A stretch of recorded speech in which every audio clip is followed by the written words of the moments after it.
This is TWiT.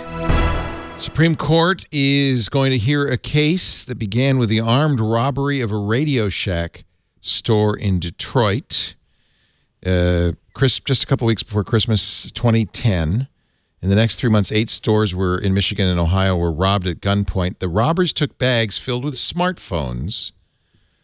On Wednesday, the Supreme Court will consider whether prosecutors violated the Fourth Amendment, that's the one against unreasonable search and seizure, by collecting data from cell phone companies showing the movements of the man they say organized the robberies. So aside from the guy, obviously, he's a crook. But this case, Carpenter versus United States, is being considered by many, including Jeffrey Rosen, the president of the National Constitution Center, the most important electronic privacy case of the 21st century.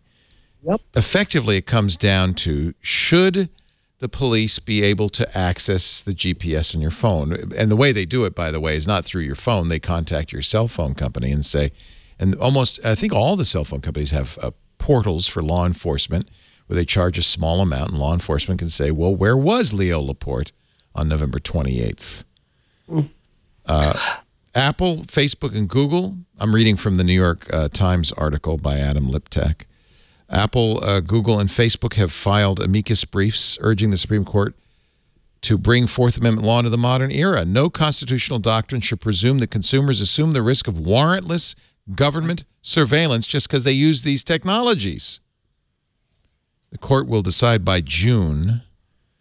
The issue, I guess, is the Fourth Amendment is an 18th century solution. This goes back to our conversation about encryption.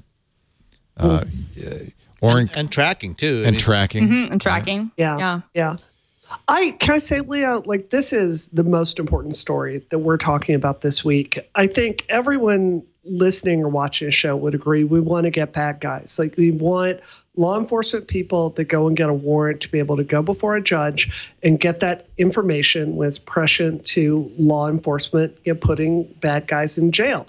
No one would disagree with that. What this is about is the standards of proof that law enforcement has to bring before a judge to get basically huge reams of information about you. So, this is very similar to the Apple San Bernardino case. That it's a situation where, everybody wants the person to, face legal consequences. But if this decision goes through, the government will have the ability to go forward and present a very, very low burden of proof to a judge and be able to get all of your records. Is this what's called a pen warrant? I don't know. It's so it doesn't. You don't need to go to a judge. You don't need to get a warrant. You need merely to go to the phone company, say, I'm investigating a crime. Mm-hmm. The cell phone companies turned over the defendant Carpenter's cell phone records over 127 days, placing him at 12,898 locations. Prosecutors could tell whether he had slept at home on a given night, whether he attended his usual church on Sunday morning, and in fact used that data to convict him and sentence him to 116 years in prison because that phone was nearby when several of the robberies happened. And this is only going to this is actually a really important case because this is going to expand dramatically.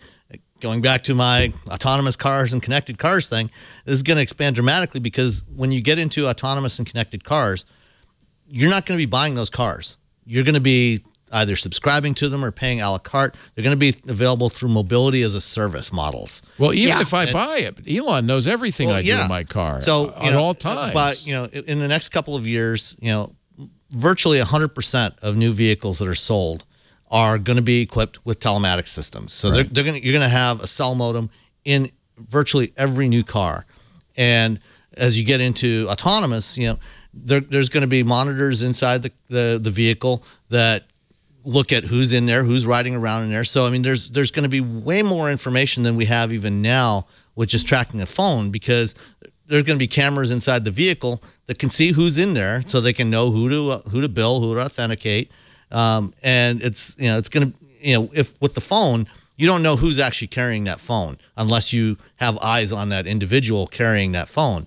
But once you hop into an autonomous car to go for a ride across town, they're going to know exactly who's in that car and where you're going. And we're not saying law enforcement shouldn't have access to this. We're saying they should have to go to a judge and get a warrant. Exactly. Which they don't need to right now. It's called a pen register. And it comes from, I didn't know this, but previous Supreme Court decisions like the 1979 Smith versus Maryland, Supreme Court ruled a robbery suspect had no reasonable expectation to privacy extended to the numbers he dialed from his landline phone. The reasoning is, well, you turned that information over to a third party, the phone company, when you dialed the phone. So we can ask the phone company, and you have no reasonable right to privacy there. This is the third party doctrine. And governments and the government and courts have used this to justify seeking data from a cell phone company showing users' movements.